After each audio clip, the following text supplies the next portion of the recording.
The appearance of a painted colour depends partly on the pigment, but also on the ingredients used to bind the paint together. Pigments mixed with oil produce a glossy finish.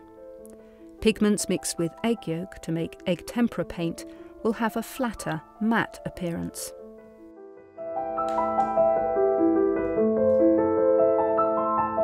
Pigments made from mineral clays, known as green earths, bound in egg tempera, were used by Italian artists from the 13th to 15th centuries as a base colour for flesh.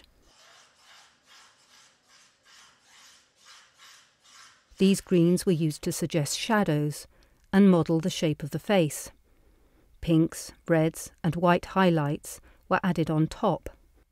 Tempera dries so quickly that different colours can't easily be blended on the painting surface, so artists used delicate hatching when applying the different colours.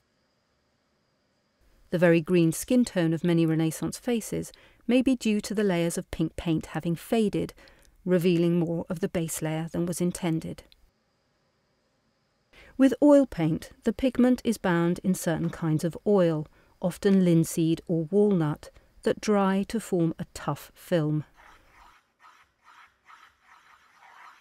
Jan van Eyck was particularly famous for his skill at working in oil.